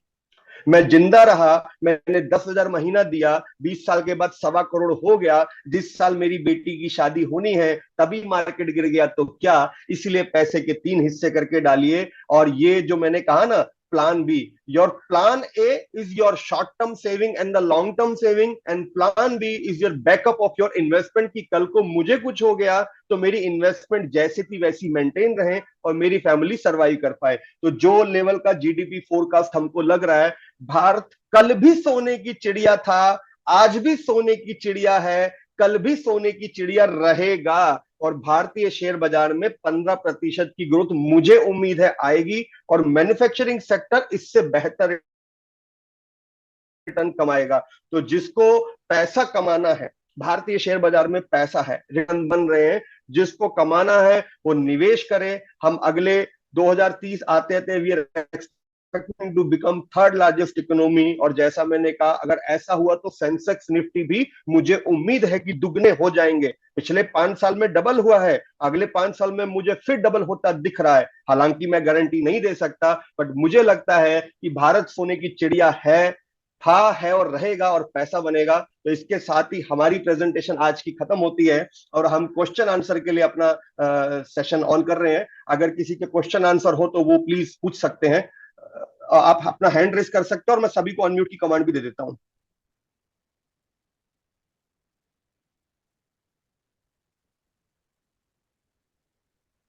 Sir मैंने कमांड दे दी है, आप लोग हैंड रेस कर सकते हैं, अपने आप को अनम्यूट करके खुद भी सवाल पूछ सकते हैं। Good morning sir. हेलो। जी अभिनव गुप्ता जी, आप बताइए पहले। अभिनव गुप्ता जी। भाई साहब, मैं ये जानना चाह रहा हूँ, मैं कोई भी टैक्सेस नहीं पे करना चाहता, उसका क्या तरीका है? सर आपकी सैलरी इनकम पे, बिजनेस इनकम पे, या शेयर बाजार की इनकम पे? बिजनेस इनकम पे। सर देखो, बिजनेस इनकम पे ना अब गवर्नमेंट ने कुछ स्टैंडर्ड फॉर्मूले आज से 3 साल पहले लगा दिए थे, प्रिजम्पटिव बिजनेस इनकम सेक्शन 144 करके। तो उसमें क्या है कि हम्म। टोटल टर्नओवर पे 8% का नेट प्रॉफिट डिक्लेयर होता है। तो यदि हम्म। आपका 1 करोड़ का टर्नओवर है तो 8% के हिसाब से वो 8 लाख मान लेंगे। आप उस तरह के हम्म। फॉर्मूले में जाइए, आपका टैक्स वैसे ही बच जाएगा। लेकिन हम्म। कमाया है तो सर टैक्स देना पड़ेगा। इसके अलावा 1.5 लाख की एटीसी की बचत आप कर सकते हैं। म्यूचुअल फंड में एक पीएलएसएस म्यूचुअल फंड होता है, उसमें भी निवेश करके आप टैक्स बचा सर, सकते हैं। इन चीजों से तो आगे निकल चुके हैं, ये तो अब इनसे तो कुछ सर होता नहीं है। तो फिर मैं यही कहूंगा कि सर आप टैक्स बचाने पे फोकस मत कीजिए, क्योंकि टैक्स आपके हाथ में नहीं है, सरकार ने लगाया है तो देना पड़ेगा। आप आमदनी बढ़ाने की सोचिए कि आमदनी को इतना बढ़ा लो, मतलब टैक्स अगर 5 लाख देना पड़ रहा तो आमदनी को 10 लाख बढ़ा लो, पता ही नहीं चलेगा। और मैं शेयर बाजार से इतना बना के दे सकता हूँ सर, बहुत लोगों को पैसा हमने मार्केट से कमा के दिया है, हम आपको उतना प्रॉफिट मार्केट से कमा देंगे जी। आपके जो भी एडवाइजर हैं, आप उनके थ्रू एक बार संपर्क कर लीजिए हमसे, अलग से एक मीटिंग रख लेंगे, मैं आपको प्रॉफिट वाले सोर्सेज बता सकता हूँ। ठीक है अमित जी, एक बार मिलते हैं, गुड आपसे मॉर्निंग मुलाकात सर। करते हैं। जरूर जी। हेलो, जी गुड मॉर्निंग अमित सर, कैसे हैं? बहुत बढ़िया जी, बताइए। सर मुझे एक चीज जाननी थी इसमें, जैसे आपने थीमेटिक फंड्स के बारे में बताया, स्मॉल कैप फंड्स के बारे में बताया। अब बहुत सारे एग्रीगेटर्स मार्केट में हैं जो जब सीएजीआर उनका बढ़ जाता है या फिर उनका जो रिटर्न परसेंटेज है वो बढ़ जाता है, तब वहां पर वो दिखाते हैं। तो हमें स्टार्टिंग इनिशियल स्टेज में कैसे पता लग जाए कि भाई ये पर्टिकुलर फंड या ये पर्टिकुलर म्यूचुअल फंड का सेक्टर बढ़ने वाला है और हम उसमें इन्वेस्ट करें, तो ताकि हमारा कमिंग पीरियड में जो रिटर्न है वो बढ़ जाए। सर देखिए क्या होता है कि एक आम निवेशक के लिए शेयर बाजार में उतनी डीप स्टडी करना मुश्किल होता है कि कौन सा अपकमिंग सेक्टर चढ़ेगा। या तो उसके लिए बहुत डीप रिसर्च कीजिए, रोज इकोनॉमी टाइम्स पढ़िए, सीएनबीसी जैसे न्यूज चैनल देखिए, तब भी आप उतने गहरे रिसर्च पे नहीं पहुंच पाएंगे। आप बेहतर है किसी म्यूचुअल फंड एडवाइजर के संपर्क में आइए, क्योंकि म्यूचुअल फंड एडवाइजर की रिसर्च टीम के साथ, फंड मैनेजर के साथ मुलाकात होती रहती है, और उनको एक इंडिकेशन लग जाता है कि शायद ये होगा। प्रिंटेड गारंटी तो म्यूचुअल फंड एडवाइजर की भी कॉल कभी कभी गलत हो जाती है, लेकिन उनकी जी। कॉल गलत होने की संभावना कम होती है, परसेंटेज कम होता है। तो rather than investing your money itself, I suggest you to go with professional. और देखो एक बात और बोलूंगा, सर्दी खांसी जुकाम की गोली आप केमिस्ट से लेके खा सकते हो, लेकिन यूट्यूब देख के आप सर्जरी नहीं कर सकते। You cannot become professional in a market, never sir. जिसको 20 साल का एक्सपीरियंस है, उसने MB master degree in economics की है, उस लेवल के रिसर्च को आप कभी बीट नहीं कर पाओगे। और मेरे को खुद को शेयर बाजार में 20 साल हो गए सर, मेरे को आज तक ऐसा कोई व्यक्ति नहीं मिला जो ये बोल दे कि वो शेयर बाजार से सालाना 20% का प्रॉफिट कमाता है, कोई नहीं मिला। लेकिन म्यूचुअल फंड में सालाना 20% कमाने वाले मैंने बहुत लोग देखे हैं। मैं खुद सालाना 20% म्यूचुअल फंड से कमा रहा हूं। तो शॉर्ट टर्म वाले लोग इंडिकेशन देते हैं, और वो कब एग्जिट कर जाएंगे आपको दी हुई कॉल से आपको पता भी नहीं चलेगा। It's better to go with professional advisor. जी सर, अगला सवाल। Good morning sir. Good morning जी, बताइए। सर मैंने कई सारे म्यूचुअल फंड ले रखे हैं, जैसे मैं नाम देना चाहूंगा आपको। Axis bank small cap fund, Quantum small cap fund, HDFC small cap fund, Edelweiss and Quantum small cap medium cap fund. तो क्या सर मुझे इन 4-5 की बजाय एक में कोई स्पेसिफिक बता सकते हैं हमें उसमें इन्वेस्ट करना चाहिए, ऐसा कुछ है सर? सर मैं यहाँ दो बातें बोलूंगा। पहली बात तो ये कि आपने पूरा का पूरा स्मॉल कैप ले रखा है। Until unless you are firmly believe कि मैं अगले 20 साल तक निवेश को नहीं छेड़ने वाला, तो ये पोर्टफोलियो टोटली गलत है। देखो, आपने हरी मिर्च देखी है? हरी मिर्च, हरी Yes, मिर्च sir. और अचार। खाने Yes. की थाली में रोटी सब्जी चावल दाल सलाद सब होता है, लेकिन अचार केवल इतना सही होता है, मिर्ची Yes. इतनी सी होती है, और खाने का स्वाद बढ़ जाता है। तो आपका स्मॉल कैप एक्सपोजर आपके टोटल पोर्टफोलियो में मिर्ची जितना होना चाहिए। 100% small cap is not advisable. मैं खुद म्यूचुअल फंड प्रोफेशनल हूं, तब भी मैंने स्मॉल कैप में 50% से ज्यादा निवेश नहीं किया, क्योंकि जिस दिन बाजार में झटका लगेगा ना, उस दिन आप बाजार को हमेशा के लिए अलविदा कह देंगे, इतना नुकसान होगा। तो आपने जो भी 5 फंड लिए हैं, देखो जब स्मॉल कैप चढ़ेगा तो सबका स्मॉल कैप चढ़ेगा, कोई से 2 स्मॉल कैप रख लीजिए। आप एक एडवाइजर के कांटेक्ट में आइए, हो सकता है वो एडवाइजर आपको बेहतर बता पाए। ऐसा नहीं कि 100% स्मॉल कैप नहीं लिया जा सकता, लोग लेते हैं, पर वो लोग लेते हैं जिनका फर्म बिलीव है, भैया 20 साल तक मेरे को छूना ही नहीं, मैं तो डाल के भूल गया हूं, पर ऐसा नहीं है। और एक आम निवेशक की तरह मुझे लगता है कि ये स्ट्रेटेजी गलत है। Small cap mid cap should not be more than 20-25%। हाँ, 20 से 25% आप सेक्टर एक्सपोजर लीजिए, मैन्युफैक्चरिंग फंड में आइए, ये अगले 10 साल की आउट परफॉर्मिंग थीम हो सकती है। सर मैन्युफैक्चरिंग फंड में हम आएंगे कैसे? सर आपके एडवाइजर को संपर्क कीजिए, आपका एडवाइजर आपका निवेश करा देगा। यदि श्योर आपके श्योर पास एडवाइजर नहीं है तो अपने आसपास के किसी भी म्यूचुअल फंड एजेंट से डील कीजिए। अपने आप निवेश करना हाथ जलाने के बराबर है। Sure sure. चलिए ठीक है जी, अगला सवाल। सर कोई कहने सवाल नहीं है? सुरेश हेलो चौहान जी, आप कुछ पूछना चाह रहे हैं, पूछिए। हेलो हाँ जी, बोलिए बोलिए, सुनाई दे रहा है sir. Sir, Harshit this side. मेरे को एक क्वेश्चन पूछना था। हम्म, मैं ना अराउंड अभी 1 से 1.5 लाख रुपए महीने की एसआईपी डाल रहा हूँ। बट मेरी ठीक है। सारी बट मेरी ना सारी जो एसआईपी है वो हाई रिस्क इंडेक्स में है अभी, हम्म, स्मॉल कैप। तो क्या मुझे बैलेंस करना चाहिए इसको? Low risk, medium risk and high risk में रखना चाहिए? क्योंकि अभी हाई रिस्क में है, मार्केट बढ़ रही है तो मेरे पास रिटर्न बढ़िया आ रही है, 29-30%, की आ रही है। बट करंट अगर एकदम मार्केट में करेक्शन आई, मेरे को लगता है ये हाई रिस्क वाले ना 29% के परसेंट भी हो सकते हैं। आपने बिल्कुल ठीक कहा। आप बिल्कुल हाई रिस्क पे बैठे हैं और बाजार गिरेगा ना तो जैसा मैंने कहा, चढ़ने वाले ज्यादा गिरते हैं। आप सबसे पहले ना सर खुद डिसीजन लेना बंद कीजिए, कॉन्टेक्ट योर एडवाइजर, क्योंकि शायद किसी एडवाइजर के संपर्क में रहते तो ऐसी कमांड आपको नहीं देता। आप टोटल स्मॉल कैप एक्सपोजर मत रखिए, स्मॉल कैप को थोड़ा कम करके कुछ पैसा 40 से 50% फ्लेक्सी कैप में रखिए, जहां फंड मैनेजर अपने आप एक्सपोजर लेगा कि लार्ज कैप में जाना है कि मिड कैप में जाना है। 20 से 25% आप सेक्टर स्पेसिफिक फंड ले सकते हैं, लेकिन बड़े ध्यान से। सेक्टर स्पेसिफिक फंड फ्रेम के लिए हो आप एंट्री कर, क्योंकि सिंगल स्पेसिफिक सेक्टर नहीं है, ये एक मल्टीपल सेक्टर की कमांड है। तो आप कुछ पैसे मैन्युफैक्चरिंग इक्विटी फंड में डालिए। ओके ओके अच्छा, सर। अभी 2 मैसेज कमेंट बॉक्स में है कि एनजे वेल्थ के बारे में बताइए। दोस्तों, मैं एनजे वेल्थ के बारे में बता दूं। एनजे वेल्थ एक म्यूचुअल फंड डिस्ट्रीब्यूशन हाउस है जो सभी म्यूचुअल फंड कंपनी के प्रोडक्ट बेचता है। और एनजे वेल्थ के पास एडवाइजर होते हैं, जैसे एलआईसी एजेंट्स होते हैं, वो म्यूचुअल फंड एडवाइजर होते हैं जो एनजे वेल्थ की किसी ब्रांच के साथ जुड़े होते हैं। और यदि आप एनजे वेल्थ के किसी एडवाइजर, तो सभी कंपनियां उनके पास होती हैं, इस करके एडवाइस करते हैं। जो आज ये प्रेजेंटेशन हो रही है, it is also part of NJ wealth. तो एनजे वेल्थ इस तरह से कस्टमर अवेयरनेस के प्रोग्राम भी कराते हैं। और NJ wealth directly customer entertain नहीं करते, वो सीधा सीधा किसी ना किसी एनजे से डील करना है तो किसी एडवाइजर के थ्रू ही आपको आना होगा जी। और किसी का सवाल? अमित तिवारी जी ने हैंड रेस किया, भाई अनम्यूट कर दीजिए इन्हें। तिवारी जी सर पूछिए। यूएलआईपी के रिगार्डिंग पूछना था, विशाल दिस साइड। यूएलआईपी एक गुड प्लान है इन्वेस्टमेंट पर्पज के हिसाब से? अगर है तो कोई बेस्ट सजेस्ट कर सकते हैं आप? देखिए, यूलिप जो है ना, वो एक कॉम्बिनेशन है इंश्योरेंस और इन्वेस्टमेंट का, कि वहां पे भी यूनिट ही होती है म्यूचुअल फंड की तरह। बट क्योंकि यूलिप का जो कोर फोकस है वो रिटर्न जनरेट करना नहीं है, उसका फोकस है इंश्योरेंस प्रोटेक्शन देना और स्लाइटली बेहतर रिटर्न बनाना। तो ULIP can not deliver returns like mutual fund. और इंडिया में यूलिप लॉन्च हुए ऑलमोस्ट 30 साल हो चुके हैं। 2000 सन 2000 में यूनिट लिंक प्रोडक्ट लॉन्च हो गए थे। तो ओवर ए लॉन्गर पीरियड जो यूलिप के रिटर्न रहे हैं वो 10 से 12% रहे हैं। वहीं उसी पीरियड में जो म्यूचुअल फंड्स के रिटर्न रहे हैं वो 20% की रेंज में रहे हैं। तो ULIP is not a bad product, कोई प्रोडक्ट खराब नहीं होता। इंश्योरेंस और इन्वेस्टमेंट का एक अच्छा कॉम्बिनेशन है। आपको टैक्स रिबेट भी मिलती है, अप टू सर्टेन लेवल तक टैक्स फ्री मेच्योरिटी भी मिलती है। बट यूलिप से आप एक्स्ट्रा ऑर्डिनरी रिटर्न नहीं कमा सकते। उसके लिए आपको म्यूचुअल फंड्स में आना होगा, और वो भी सेक्टर स्पेसिफिक म्यूचुअल फंड। और बेहतर एडवाइस आपके फाइनेंशियल एडवाइजर आपको दे सकते हैं। यदि आपके एडवाइजर म्यूचुअल फंड में डील नहीं करते तो वो मेरे कंट्रोल से बाहर है। आप उनसे बोलिए कि म्यूचुअल फंड में भी निवेश कराएं। जी सर, और किसी का थैंक सवाल? यू। हेलो। जी बोलिए। हाँ, अब मुझे इंफ्रास्ट्रक्चर फंड के बारे में जानना था कि इंफ्रास्ट्रक्चर फंड का जो एक्सपेक्टेशन है मार्केट से डाउन द लाइन 5 इयर्स क्या है।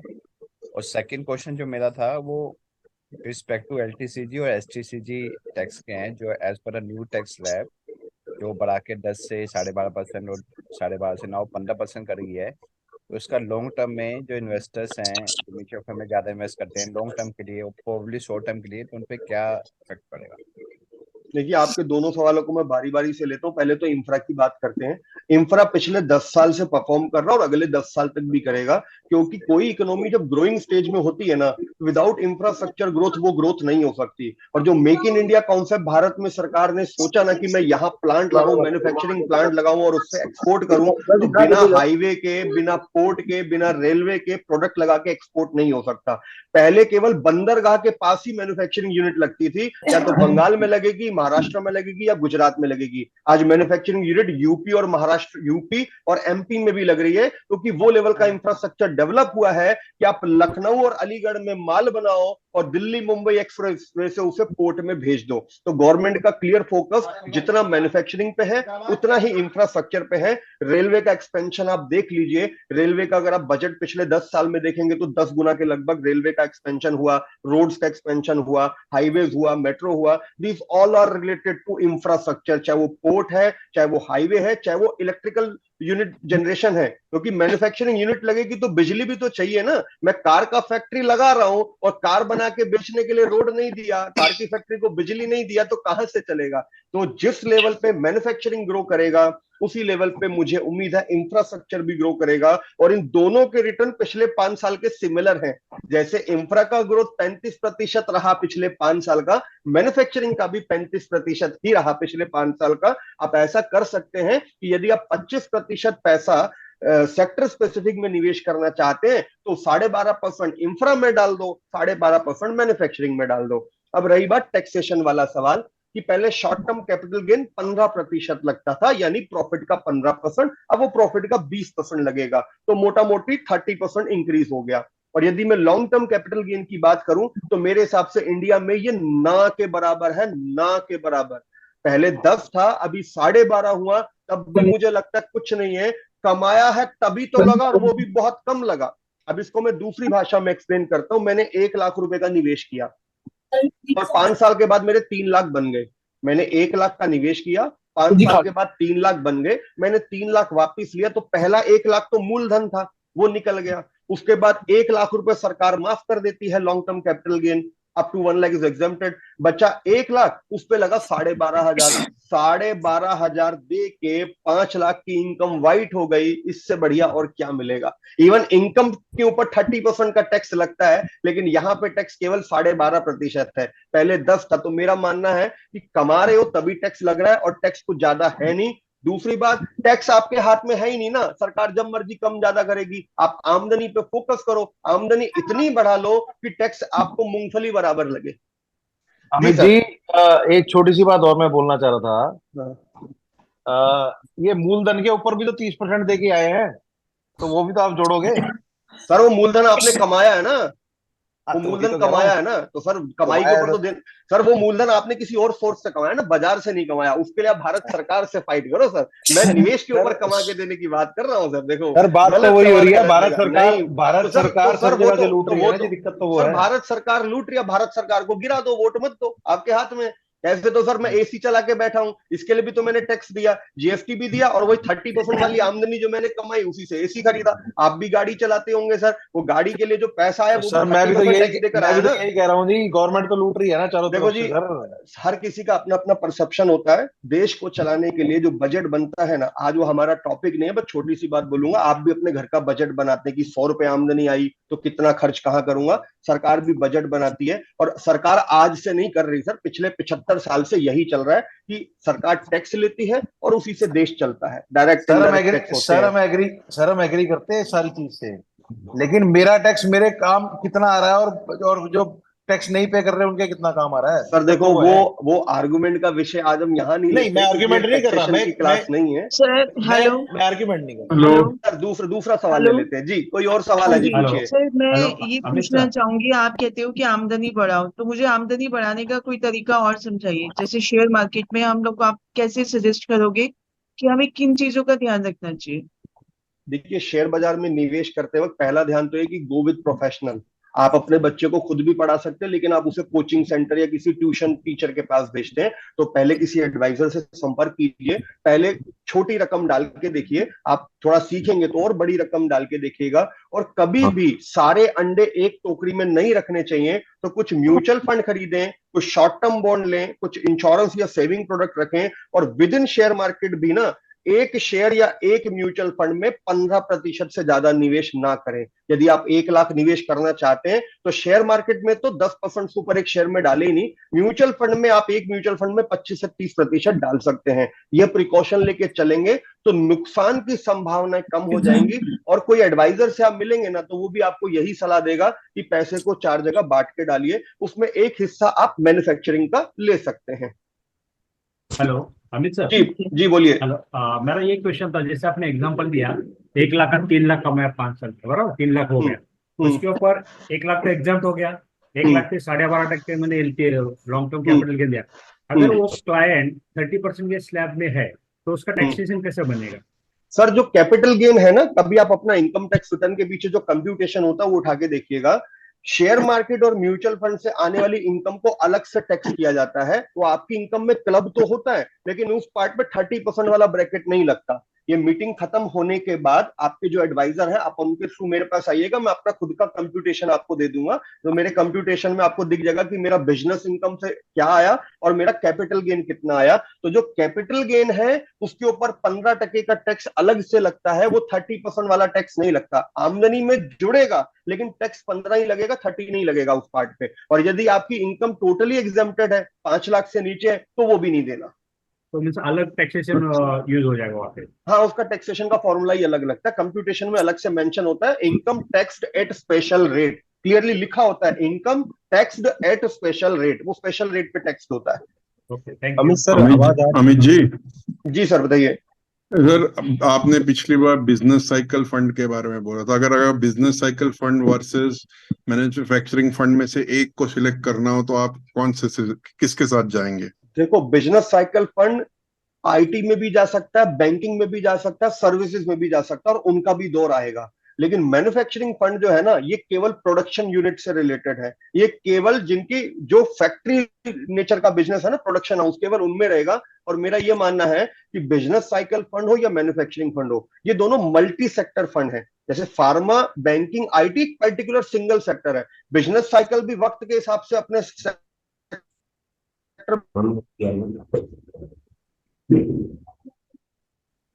हेलो, बदलेगा। और मैन्युफैक्चरिंग भी मल्टी, जो उम्मीद है एक ही तरह के रिटर्न। तो सर मैं वही जानना चाह रहा हूँ, अगर आपको कुछ चूज करना हो तो आप किसको चूज करेंगे?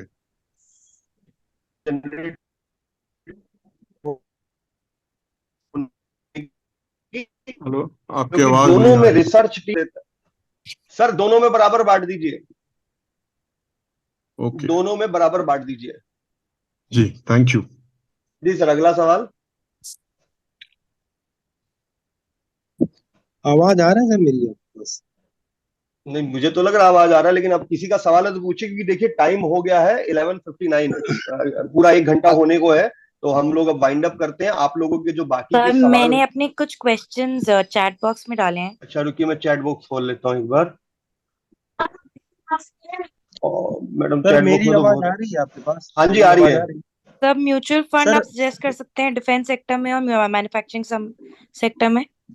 देखिए, डिफेंस में मुझे एक्स्ट्रा ऑर्डिनरी ग्रोथ आने की उम्मीद लग रही है और आई भी है, लेकिन डिफेंस की कंपनी अभी बहुत पीक पर है। यदि आप वो लेवल का हाई रिस्क ले सकते हैं तो आप जाइए। और जहां तक मैन्युफैक्चरिंग का सवाल है, मुझे लगता है कि मैन्युफैक्चरिंग फंड जो 40 से 50 कंपनी का पोर्टफोलियो बनाएगा, हो सकता है उसमें 3-4 कंपनियां वो डिफेंस की भी ले। तो defence is also one of the promising theme. बाकी इस पर मैं चाहूंगा विवेक जी रिप्लाई करें। विवेक जी, डिफेंस में ही जाना चाहिए कि मैन्युफैक्चरिंग के साथ डिफेंस में जाना चाहिए? देखिए अमित जी, अभी की बात करें तो करंट सिनेरियो में हमारा जो मॉडल पोर्टफोलियो है वो अलाउ नहीं करता, हमारा जो प्रोसेस है वो अलाउ नहीं करता है, क्योंकि डिफेंस एज ए सेक्टर बहुत एक्सपेंसिव है। एंड कभी भी जब कोई भी सेक्टर ओवर हीटेड या एक्सपेंसिव होता है तो हम थोड़े टाइम के लिए उसको अवॉइड करना बनता है। Defence is also part of manufacturing, तो अगर कल को वो डिफेंस सस्ता होता है, थोड़ा करेक्शन होता है, then we will take exposure in defence. But अभी के लिए शायद थोड़ा अवॉइड करना बनता है, क्योंकि एक्सेप्शनल रिटर्न पिछले 1 साल में बने हैं। और कभी भी जब एक्सेप्शनल रिटर्न बनते हैं ना 60, 70, 100%, तो वहां पे करेक्शन ड्यू होता ही है। और वो करेक्शन 2-5% नहीं होता है, फिर 10, 15, 20% होता है। शायद पिछले हफ्ते आप लोगों ने देखा होगा कि डिफेंस काफी टूटा था, 5-7% टूटा था 2-3 दिन के अंदर। तो अभी थोड़ा वोलेटाइल रहेगा, क्यों? क्योंकि पीछे रनअप बहुत ज्यादा रहा है। मैन्युफैक्चरिंग में डिफेंस ऑलरेडी पार्ट है, एंड डिफेंस आज नहीं तो कल वो पोर्टफोलियो का पार्ट होगा, क्योंकि गवर्नमेंट का फोकस है आज सिर्फ 11 कंपनी है, कल और कंपनीज ऐड होंगी और वैल्यूएशन अगर अट्रैक्टिव होगी तो वो हमारे पोर्टफोलियोज के पार्ट होंगे। तो आई गेस अमित सर, मेरा मैन्युफैक्चरिंग एक थोड़ा प्रश्न है। थोड़ा सेफ सेक्टर पड़ेगा, डिफेंस थोड़ा सा नैरो डाउन एंड थोड़ा एग्रेसिव पड़ जाएगा। तो अगर आप मैन्युफैक्चरिंग जाएंगे तो थोड़ा लेस वॉलेटाइल पोर्टफोलियो रहेगा एंड डिफेंस का भी आपको बेनिफिट मिलेगा। तो अभी हमें मैन्युफैक्चरिंग में निवेश करना चाहिए। विवेक जी, सर मैं आप पूछना सजेस्ट चाहूंगी, तो अभी हम लोग करें मैन्युफैक्चरिंग फंड में हमें इन्वेस्टमेंट करना चाहिए? बिल्कुल करना चाहिए मैम। देखिए डिफेंस मैन्युफैक्चरिंग ना बहुत वाइड फील्ड है, अगर आप देखो तो फाइनेंशियल्स एंड आईटी को छोड़ के, सर्विसेज को छोड़ के बाकी सब कुछ मैन्युफैक्चरिंग है। देयर आर 14 सेक्टर्स जहाँ पे गवर्नमेंट का पीएलआई है। अगर किसी ने नोटिस किया हो तो प्राइवेट सेक्टर का जो टैक्स है वो 25% है, जबकि अगर कोई 2019 से 2024 के बीच में किसी ने प्लांट डाला है तो उस पर्टिकुलर प्लांट के लिए जो टैक्स है वो 15% है।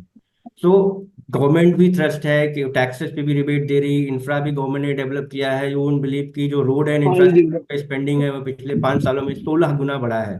रोड एंड इंफ्रास्ट्रक्चर पे, पोर्ट एंड उस पे 8 गुना बढ़ा है। तो जब भी गवर्नमेंट फोकस करती है तो शायद में भी 1 महीने 2 महीने आगे पीछे हो बट रिटर्न एक्सेप्शनली बनते हैं। उसमें सेक्टर रोटेशन होगा, क्योंकि मैन्युफैक्चरिंग में आपको 15 से 20 सेक्टर का पार्टिसिपेशन मिलेगा। उसमें आपको ऑटो भी आएगा, फार्मा भी आएगा, डिफेंस भी आएगा, इलेक्ट्रॉनिक्स भी आएगा, सेमीकंडक्टर्स भी आएगा, टेक्सटाइल भी आएगा, कैपिटल गुड्स भी आएगा। तो there are an number of sectors and बहुत सारे सेक्टर्स हैं जहाँ पे हम अभी बहुत छोटे हैं, बहुत मिडिल स्कूल हैं, but we can build up. हम यहाँ से लार्ज स्केल मैन्युफैक्चरिंग कर सकते हैं और एक्सपोर्ट कर सकते हैं। और एक इवेंट हुआ था पीछे, अगर आप देखो तो कोविड के बाद से, कोविड से पहले हर एक कंपनीज का जो सप्लाई चेन था वो फिक्स था। सपोज मैं अगर सामान मंगाता था मैन्युफैक्चरिंग का तो वियतनाम, चाइना, कंबोडिया, यहाँ से मेरा सप्लाई का सप्लायर फिक्स था। बट जब कोविड आया तो लोगों को रियलाइज हुआ कि एक और ऑप्शन होना चाहिए, नहीं तो फैक्ट्री ही ठप पड़ जाएगी, और ऐसा हुआ था। तो लोगों ने एक ऑल्टरनेट ढूंढना शुरू किया, उसमें इंडिया को सबसे ज्यादा फायदा हुआ है। 28 ऐसी कंपनीज हैं जो पिछले 2 सालों में अपने मैन्युफैक्चरिंग बेस को दूसरी कंट्रीज से इंडिया में शिफ्ट किया है। So we are building up. हम 2014 से मैन्युफैक्चरिंग फोकस कर रहे हैं, बट जो एक्चुअल थ्रस्ट आना शुरू हुआ है वो 2022 से आना शुरू हुआ है। ये बेनिफिट सर हमें लॉन्ग म्यूचुअल टर्म में फंड भी सजेस्ट कर रहेगा? सकते बिल्कुल मैन्युफैक्चरिंग। रहेगा, बिल्कुल रहेगा। जैसे 15-20 सालों का रनअप हमने फाइनेंशियल एंड आईटी में देखा है, वैसे ही सिमिलर काइंड ऑफ अगले 15-20 सालों में हम और मैन्युफैक्चरिंग ये में जो देखेंगे। एक और बात पूछी, ये जो गवर्नमेंट है, अगर चेंज हो या ना हो, मतलब this benefit will be continue, it might government government कोई भी आए, ऐसी सबसे बड़ा चैलेंज है यूथ को जॉब प्रोवाइड करना, और जॉब अगर कहीं मिल सकती है तो वो मैन्युफैक्चरिंग में है। आप अगर प्रोडक्टिव जॉब की मैं बात करूं, और 27 करोड़ लोग जिस कंट्री में, 45% जो वर्केबल यूथ है इंडिया में वो एग्रीकल्चर में है, और जो यूएस एंड यूके है वहां पे 5% लोग एग्रीकल्चर में एम्प्लॉयड हैं। तो अगर आपको उस गैप को फिलफिल करना है तो आपको कहीं ना कहीं उनको एम्प्लॉयमेंट देना होगा, और एम्प्लॉयमेंट आप मैन्युफैक्चरिंग में ही दे सकते हैं, क्योंकि विशेष में ऑटोमेशन आ गया है। आईटी में आप सारी चीजें ऑटोमेटेड हो गई, उतनी लोगों की रिक्वायरमेंट नहीं है।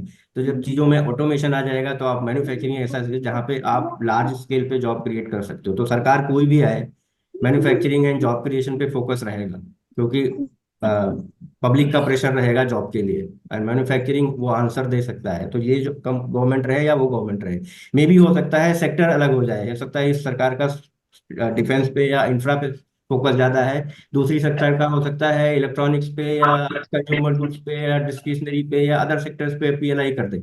सेक्टर डिफरेंट हो सकता है, बट ओवरऑल ब्रॉड थीम जो मैन्युफैक्चरिंग है वो हर सरकार का फोकस रहेगा। इनफैक्ट स्टेट गवर्नमेंट्स भी आपस में कॉम्पीट कर रहे हैं, और वो further discount and land and tax rebates दे रहे हैं। एग्जाम्पल जहाँ पे ये सब चीजें हो रही कर सकते हैं मैन्युफैक्चरिंग सेक्टर के लिए? है। सॉरी, म्यूचुअल फंड सजेस्ट कर सकते हैं मैन्युफैक्चरिंग हम मैम तो ये अच्छा क्वेश्चन पूछा आपने। हम हमारा अपना मैन्युफैक्चरिंग एनएफओ लेके आ रहे हैं, 25 को ओपन हुआ है, 8 तक है। एंड आप अपने फाइनेंशियल एडवाइजर को कांटेक्ट कर सकते हैं। And there are couple of manufacturing fund जो पहले से भी चलते हुए आ रहे हैं। हमारे जो कॉम्पिटिटिव अलग कंपनीज है उनके भी मैन्युफैक्चरिंग फंड्स हैं, उनको भी आप रिव्यू कर सकते हैं, और हमारा भी पोर्टफोलियो आ रहा है, आप उसको भी देख सकते हैं। मैं एक बात फिर से बता दूं कि हमने मैन्युफैक्चरिंग फंड की बात की थी थोड़ी देर पहले। तो इन्वेस्को ग्रुप का अपना खुद का नया मैन्युफैक्चरिंग इक्विटी फंड लॉन्च हुआ है। इसमें यदि आप निवेश करते हैं तो एक्स्ट्रा ऑर्डिनरी रिटर्न बनने की संभावना है, और मुझे लगता है कि ये जो फंड है, ये फंड आपको एक्स्ट्रा ऑर्डिनरी ग्रोथ देगा। और इसकी जो लास्ट डेट है वो 7 अगस्त है। 8 अगस्त ऑफिशियली है, लेकिन 7 तक आप निवेश कर दीजिए। यदि आप इसमें निवेश करते हैं तो आप बेहतर रिटर्न बनाने की संभावना मुझे लगती है। देखो मैंने स्क्रीन पे इसको बड़ा कर दिया।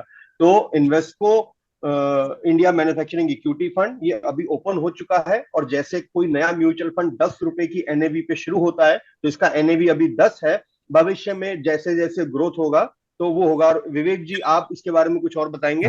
मैं एक चीज बोलना चाहूंगा कि हमारे पास जो हमारा म्यूचुअल फंड के सारे इक्विटी पोर्टफोलियो हैं उसमें हमारे पास 270 स्टॉक्स हैं, जिसमें से हम म्यूचुअल फंड का पोर्टफोलियो बनाते हैं 50 से 70 स्टॉक का हर में।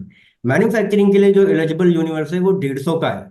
तो आप समझ सकते हो, जैसे इंफ्रा के लिए मेरे पास 70 का यूनिवर्स है, फार्मा के लिए में भी 40 का यूनिवर्स है, डिफेंस के लिए 11 का यूनिवर्स है, but manufacturing as a fund के लिए मेरे पास 150 स्टॉक्स का यूनिवर्स अवेलेबल है। उसमें से मैं 50 से 60 स्टॉक जो बेस्ट होंगे वैल्यूएशन वाइज, अर्निंग वाइज, उनको मैं चूज करूंगा। तो मेरे पास सेक्टर रोटेशन के लिए चुनने के लिए, सेलेक्ट करने के लिए an number of stocks available है। तो आप इसको ऐसे मान सकते हो कि मैन्युफैक्चरिंग थीम है, but it's an multi cap flexi cap kind of product जो आपको लंबे समय तक consistent return flexi cap multi cap के जैसे दे सकता है।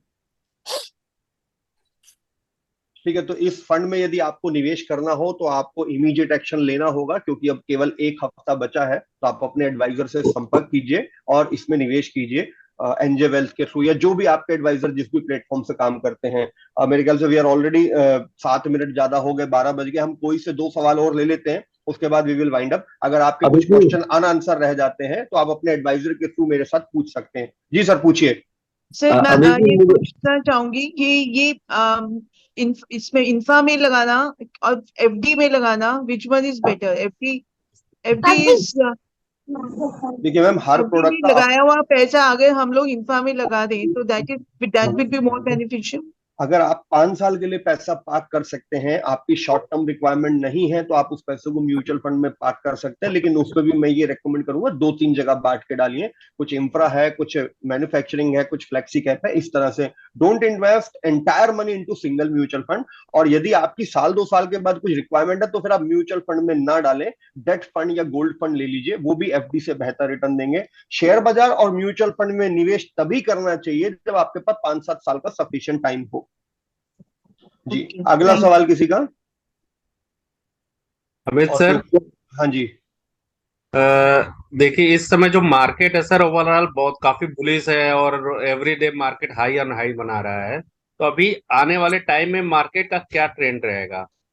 सर मैंने जहां से प्रेजेंटेशन शुरू की थी ना, मैं आपको वही पे वापस ले चलता हूँ। ध्यान से देखिए, मार्केट का टॉप और बॉटम आज तक कोई नहीं बता पाया कि बाजार किस लेवल से गिरेगा और किस लेवल से नीचे जाके यू टर्न आएगा। हमने ये देखा है कि अक्सर 10 साल में सेंसेक्स या निफ्टी 4 गुना हुआ है। पिछले 40 साल का ट्रैक रिकॉर्ड आपके सामने स्क्रीन पे है, 1979 टू टिल नाउ 80,000 का लेवल। अब ये कहना मुश्किल है कि बाजार कहाँ पे गिरेगा कहाँ पे चढ़ेगा। बस इतना समझ लीजिए, यदि 15% का ग्रोथ कंपाउंडिंग मैथमेटिक्स जो हमने 10th स्टैंडर्ड में पढ़ा है, 15% का होता है 5 साल में दुगना होना। पिछले 5 साल में दुगना हुआ है और मुझे अगले 5 साल में फिर दुगना होता लग रहा है, बट मैं इसकी प्रिंटेड गारंटी नहीं दे सकता। मेरा ये मानना है कि शेयर बाजार में लेवल 15-16% के रिटर्न बनते आए हैं, म्यूचुअल फंड में 20% के लगभग रिटर्न बनते आए हैं, ये बनते रहेंगे। आप किस लेवल पे आते हैं और किस लेवल पे जाते हैं वो ज्यादा निर्भर नहीं करता, निर्भर ये करता है कि आप कितना समय बाजार में बिताते हैं। एक 5 साल के पीरियड में ना, 1 साल मार्केट गिरता है, 1 साल मार्केट चढ़ता है और 3 साल फ्लैट रहता है। और तो